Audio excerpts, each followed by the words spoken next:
Alright guys, so I apologize I have to walk the long way around, but I'm going to start talking about the rehab for meniscus tears now. And so keep in mind that the process for this is going to take, sometimes 4, 6 or longer months, even years sometimes, in order to properly rehab a torn meniscus. And so the way that my physical therapist is having me warm up is that we are just sitting in a recumbent bike, or you can even use a stationary bike with no resistance. And in the beginning, especially like immediately post-operation when you go in, they're probably going to have you do, instead of full circles on the bike, you're going to do partial pedals, right? Where you're going through whatever range of motion is comfortable, but not forcing yourself to go into a full range of motion. We're just trying to get synovial fluid moving. We're just trying to warm up the joint a little bit. Different things I'll be using for this particular workout today is going to be a TRX, which you see suspended here from the ceiling. They do have little hooks, which I did not set aside, be like this. And this one is for the TRX that you can slide over a door and close the door. You want it to be so that this is on the other side of the door frame, so that this is actually pulling the door against the frame to close it rather than pulling the door into the open position. That's going to do more damage to your door, but over time, generally speaking, it's probably not the greatest thing for your doors to have anything thrown over it, but people, especially if they're good old-fashioned doors, they're probably going to last a little bit longer. If you're in a rental, a lot of times when people do things and they do it on the cheap, they do attach the door, the hinges to the door using very, very short, small screws. Those are more likely to strip and pull out, so you want to make sure that you have a full-length screw in there of at least 2.5 inches to ensure that that screw stays in there. Now, for this particular session, I am going to be using my BFR cuff. And so this is Airbands. This is not the most expensive brand out there, so they're not the name brand ones, but they're actually pretty good. Now, the reviews on these do say that they lose Bluetooth connectivity a little bit too easily. That's actually fairly true. But once they kind of get up to pressure, they're generally fine, and you're not usually going to adjust them throughout the workout. Now for legs, they generally want you to go up to 80% full occlusion. So the way that this is going to work is that when you turn it on the first time, you're going to do a calibration of the blood of the cuff that's going to find out when full occlusion or full circulation is stopped, and then it will do a percentage of whatever pressure that is to do that. Now that's one of the reasons why I got this type of cuff rather than there are just like cinches that you can put on, and there are also pump-up ones that can come on, but you actually need a special device that you can actually listen to find out when occlusion happens, and then you're kind of going on of a guess if you're using a strap, or if you are using the blood pressure cuff, you are pumping up, but if you lose pressure, which a lot of times those ones that you find on Amazon tend to leak, when you lose pressure, you kind of SOL. And you don't necessarily always know if that's happening. Now, so these ones have already been calibrated, and so I actually tend to prefer to sit and make sure that there's no pressure on the cuff when I do so. And then I'm going to open up the app, and I should have had that already up. So it's going to try to find via Bluetooth. It found it. It's just doing one cuff right now because I'm only going to be working the one leg to try to help rehab this one. And so I'm going to use previous calibration.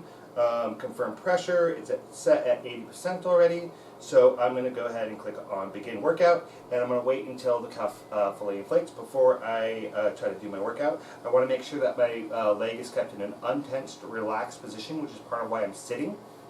I could even go there, right, so I'm not putting any weight on it whatsoever. There's a little bit of tension there, but that's alright. And it usually takes about 20 seconds or not. So my other complaint about this particular app is that it does have a workout timer on it. It starts immediately, not when it gets up to pressure, and sometimes that doesn't actually start. So it's a little problematic, but again. Now, if you are not sure about whether or not this is a good idea, don't do it, because there is obviously going to be risks of blood clots and that type of thing. However, surgeons actually can go several hours where they do full occlusion on a limb while you're working out, or while they're doing surgeries, and don't have issues. Other tools that we'll be using, I mentioned the TRX. This is an Erickson pad. It's a big foam piece of equipment. I have these are 2-pound weights, And you don't have to do this on your first time doing a workout, especially if the injury is new. I'm further along right now, so I'm going to be adding weight, but it's only 2 pounds right now. So the first thing that they're going to have you do is strengthening your hip flexors. So they're going to have you sit, oftentimes like relaxed here, like this. I'm going to put my boot on, so I'm going to flex my foot, and I'm going to bring my knee up to the height of the other knee, and then I let it down slowly. And I usually do, they have me do about 15 reps of this. This actually feels a little bit light. 6, 7, 8, 9, 10, 11, 12, 13, 14, 15. And then we would do the other leg just to kind of keep things balanced. However, the atrophy is entirely on my bad side, so I'm going to actually go ahead and just focus on my bad side today. So I'm going to go ahead and combine this with a physio ball hamstring curl. Now this is the one that's been giving me the most pain lately, so we'll see how that goes today. My pain has been throughout here, and we're not sure exactly what's going on there. So what I'm going to go ahead and do, put this on the floor. I'm going to lay down on the floor. Now from here, you don't have to lift your hips up, right? I do now, so I get a little bit of resistance, and I try to keep my toes pointed straight up, and then I'm going to just go ahead and draw this in, just trying to push my heel into the ball a little bit. So I'm getting a little bit of that post-calf pain here, so I'm not going to really try to push it too far. I can float my hips to give it a little more resistance, but I just want to kind of stay mostly relaxed here.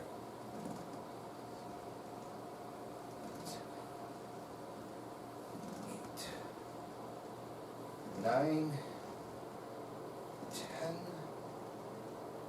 11, 12, 13, 14, and 15. Now there are other ways of doing this, by the way. So if you're on a hardwood floor, I've got the mats on the floor here. You can take a rag, put it under your heel, or you can use sliders, particularly on hardwood floors. And you just get in this position, and you would draw your heel in with resistance by just pushing it into the ground, and you push on the way out and on the way in, right? And you go through. Now I'm going to go ahead and hit my second set for my hip flexors. So it was a little bit light for me this last time, so I'm going to go ahead and move myself up a little bit. So I'm going to use 2 of these. I do have a 10-pound band, so these are 2 pounds each, but you can go up to 10 or heavier. And usually you can find these ankle weights at 2, 5, and 10 pounds. You might be able to find them at 20. Mostly used for running. So I recline back again, foot posted, and I'm going to bring up to this level. I try to keep my quad flexed.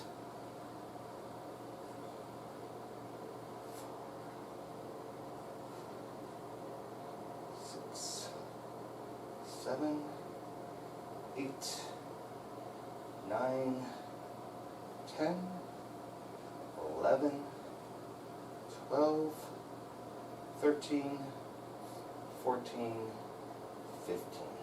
Since I already demonstrated the Swiss ball version of the hamstring curl, I'll show you the TRX since I've already mentioned that you can do TRX. So, for this one, I go mid-calf, so I want to make sure that these lines up here are balanced. By the way, you don't have to spend $100 for a TRX, right? You can go ahead and get one of the knockoffs. I do have one of those. Sometimes they're not as adjustable as the TRXs are. Sometimes they have 2 separate straps, which I actually prefer. So it just depends on what you got.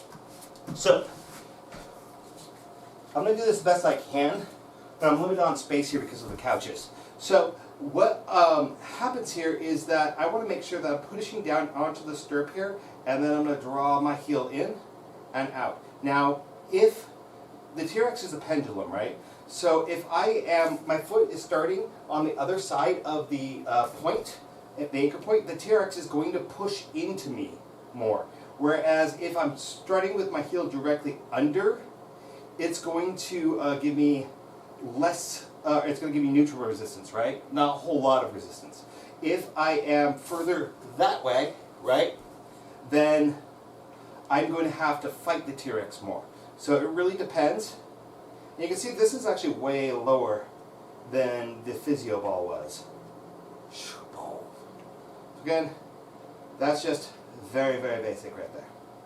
Alright, so there's my 2 sets of that. Now what I'm going to do next is I'm going to put down my Erickson pad and I'm going to do my compass drills. Now, if you have a latex allergy, then I don't necessarily recommend using these, but these are generally going to be better for most, for this particular one, because they have more unlimited stretch, whereas these knitted ones, I like them better. They can come in, I think, with less of a risk for latex, but then they don't necessarily stretch as far, but they're less likely to break. And we start off with a pretty light weight. This can get pretty miserable here. Now, the Erickson pad is just your entry level for doing any type of balance work, right? So I'm going to start off on my non-affected leg being my supported leg. They give me poles to hold on to when I'm first doing these, so for stability. You can use your T-Rex if it's going up to a hard point in the ceiling. I've got 4 bolts going into, and they're actually pretty long bolts. They are, I think, at least 3 inches, maybe 3.5 to accommodate for the thickness of the drywall. So I'm just going to point straight ahead. I'm going to do 15 reps in this tendu position, right? I think that's 6, 7, 8, 9, 10, 11, 12, 13, 14, 15. Now, I'm going to go between 3 o'clock and 4 o'clock here, and I'm going to allow some external rotation here.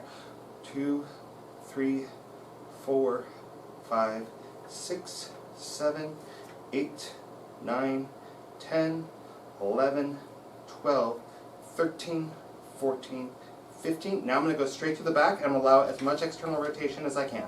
So I really want that to turn out.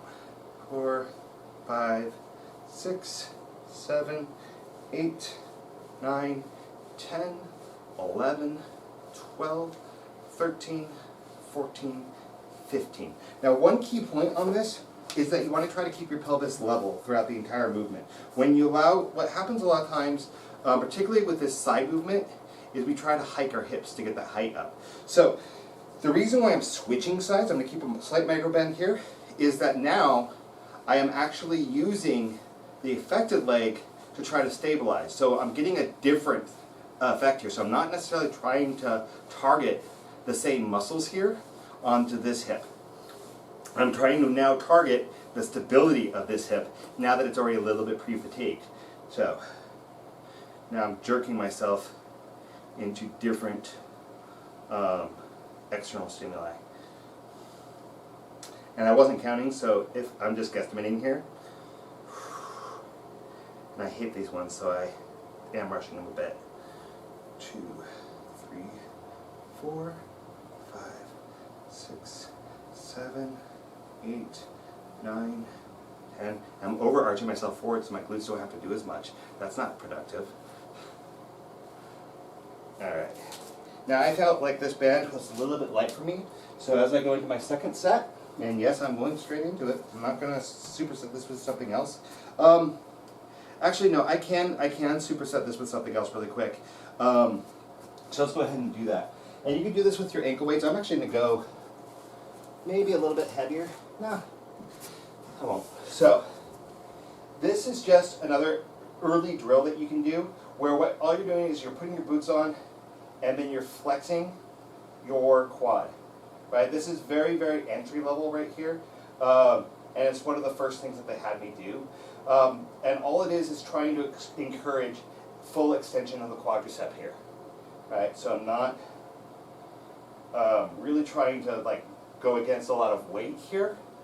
We're just trying to get the posterior muscles to release and get the anterior muscles to activate in order to encourage more range of motion in that joint. And I'm trying to be efficient here, guys, because I want to get that lactic buildup going.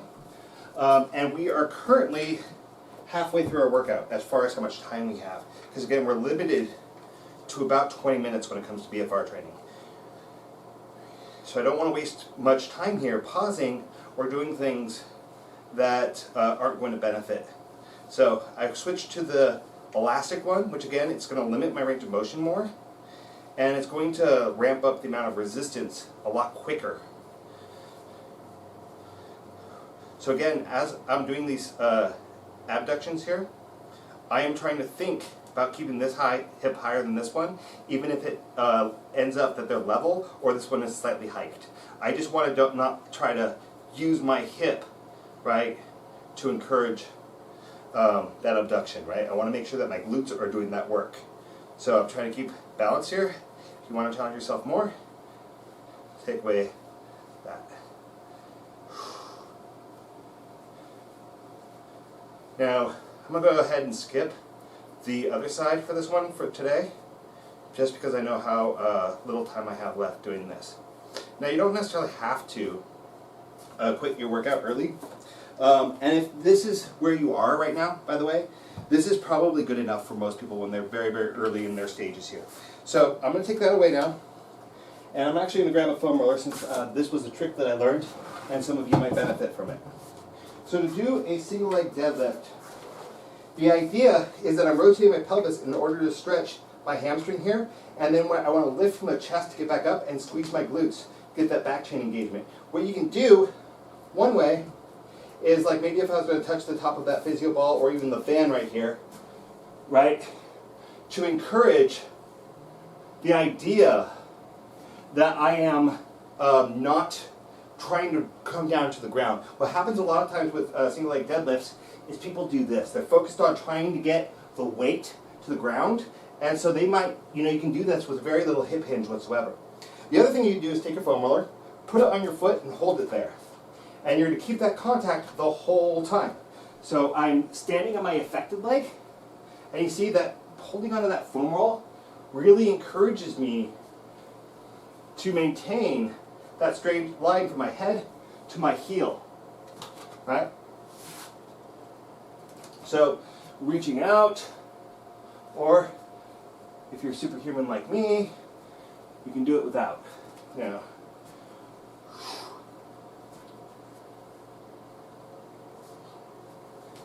Now, you probably can't, early on, get much knee bend here, right? My quadricep tendon, if I tried to do this early on, where I really bent there, and even that was painful for me.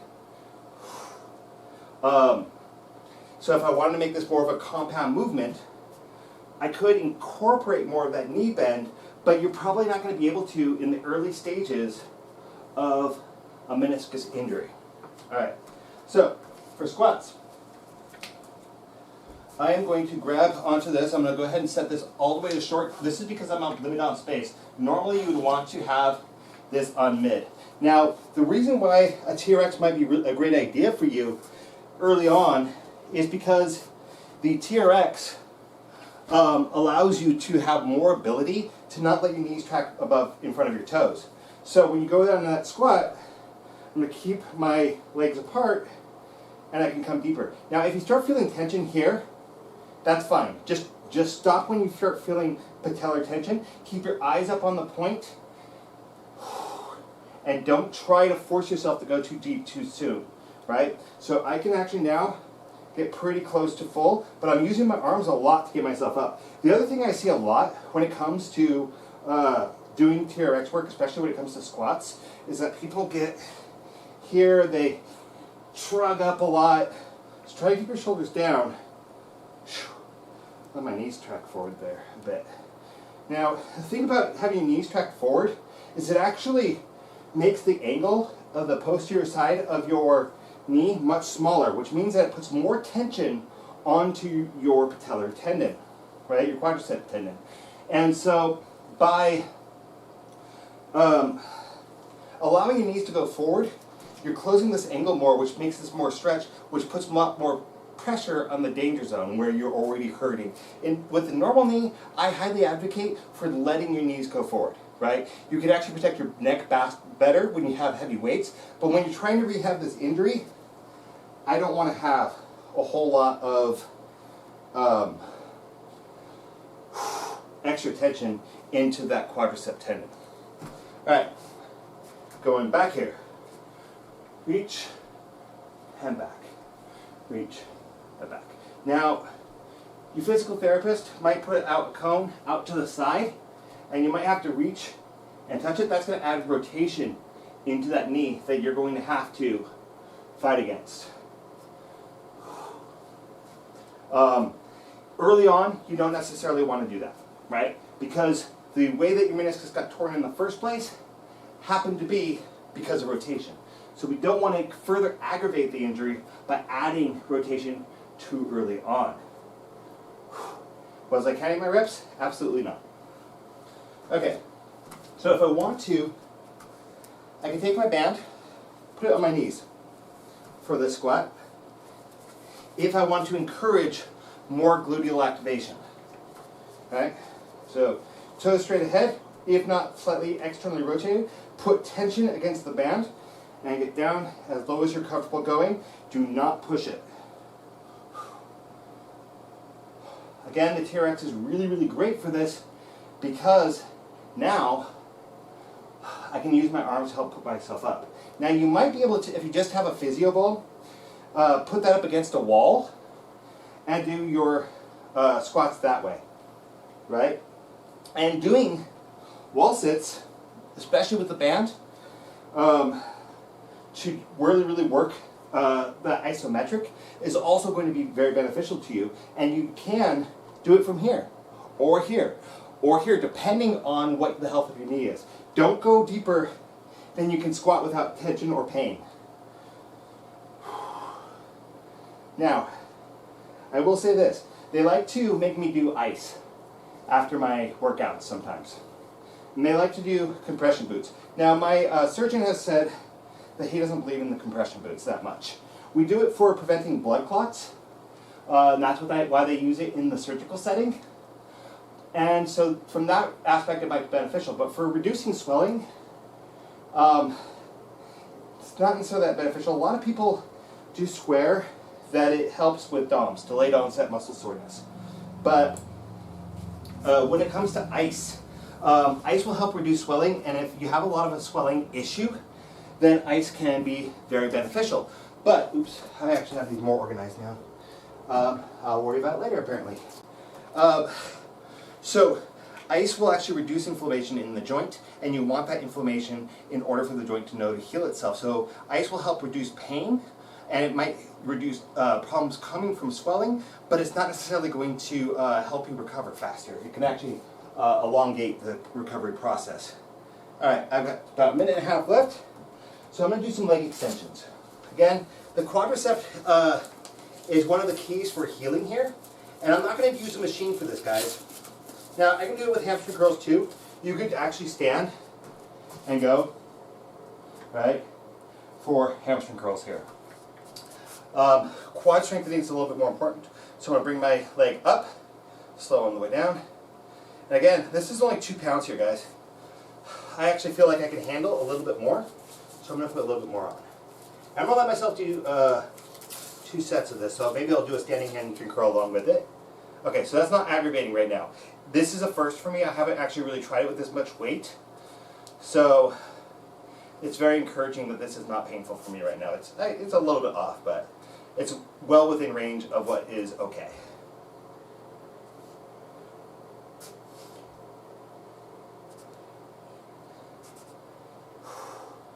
I am going to tell you about one that is actually rather important. That was an early one, and it's still important. It's going to accomplish the same thing as this, right? And it's less painful. So what we do with that one is that we would have a band that is tied off. And actually, I can show this really quick. And I'm not even going to bother taking off my ankle weight to do this. So I'm going to take one of these bands. Doesn't necessarily have to be this one. Sometimes you can have the big loop bands or things like that. And I'm just going to go ahead and hope that Jet's desk is stationary enough for this. But I'm going to hook around the desk, put my leg through, and I'm going to post up on this one so it's not taking light, it's just a kickstand for balance. And then I'm going to think about not driving my femur back, right? I'm not trying to bring my knee backwards. I'm thinking of driving through my toes and pushing my toes forward to get that to come back. So I'm just staying in one place, and I'm driving through my toes and rolling my heel down to the ground to try to get my leg straight in here. So we're going to go a little bit over time here, but I'm not too concerned about it. All right, just about 2 more reps here. Boom. Alright, so I'm going to go back to the couch, sit down. Oh, actually, now that I'm thinking about it and I have it here, you can do this on a chair. They'll do it with different heights. This is also another good one. And you can do this with your TRX right here too. So I'll show it. So I'm going to step up here, get high, and then I'm going to go as slow as I can on the way down. So up, 1, 2, 3, 4, up, 2, 3, 4. This again a little bit more advanced. Just coming up to a balance here. That's going to help you on your stairs as well. But I'm again working on that eccentric. This is where that burn of the BFR cuff is coming in. So again, very, very good one. But also one of the ones that causes more aggravation in my knee at least. Again, I'm trying to keep my tibia perpendicular to the ground. And I'm not trying to put any weight on this foot when I come up. Just while I'm balanced. And then I do the eccentric on the way down. So that is about my 20 minutes here. Yeah, 22 minutes. So I'm going to go finish here, yes. And it's going to release that tension. Again, that was all focusing right there. Today, that wasn't that intensive a workout for me. So I'm not feeling the burn that terribly. So it's, not horrible there. But there is going to be more of that lactic buildup. So that's going to hopefully help that knee and the muscles around it to recover better and actually start seeing some of that, some better results there. So thank you guys for watching. I hope this is helpful for you. If you have any questions about the training that I'm doing for this, go ahead and put them in the comments. I'll answer the best as I can. And yes, there's going to be a lot more nuanced things. Everybody's going to be a little bit different. Your physical therapist is probably going to assign different exercises than everything that I brought up here today. But these are all pretty typical and standard, especially I've seen more than one physical therapist. Once when I was with Kaiser, and then now the one that I'm currently with. And these seem to be very consistent with what's in the textbooks that I have for physical therapy and rehab. So, as well as what I do with NASM. So, I think that this is a good starting place and to kind of understand what tools are at your disposal and how you can actually start to rehab a meniscus tear. So, hope this is helpful. Thank you guys for watching. Have a good one.